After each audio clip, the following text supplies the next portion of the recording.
And Sodom also, he's got a lot of stuff on his website and on his video series about Sodom and Gomorrah. The Dead Sea in Israel has 5 spots along there that are just real high salt concentration and totally destroyed landscape. Ron says he found, and I believe him, Sodom, Gomorrah, Gera, Gaza, Admah, Leboam.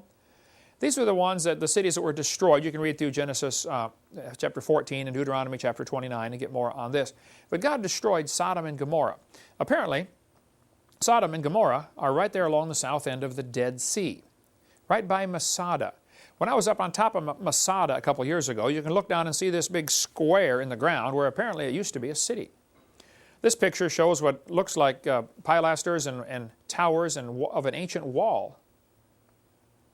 Well, that's the way they built their cities back then. If you make it up over one wall, you got the enemy dumping arrows and hot oil and things down on you, from the second wall. Not a good place to be. We have sulfur balls. I've got some here on the table. These are actual sulfur balls from Sodom and Gomorrah. They smell like sulfur. They're 99.9% sulfur and they're burned out. Okay? If you break them open, some are still yellow inside. Most of them are pretty badly burned. Some of them are bigger, like golf ball size, but millions of these sulfur balls are over there, right in that one area. It literally rained burning sulfur. So hot that it took the bricks of the city and baked it into ash. These sulfur balls specimens were tested by Michael Bonilla, a friend of mine up in New York. He said they were 97.4% pure sulfur when he had them tested.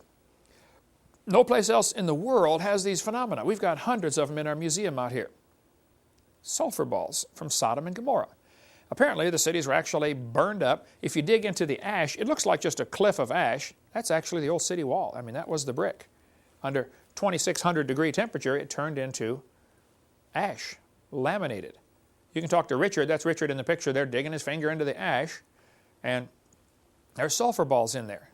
We've got one that apparently is a part of a human bone that was baked. It's in our museum, if you want to see that one out there.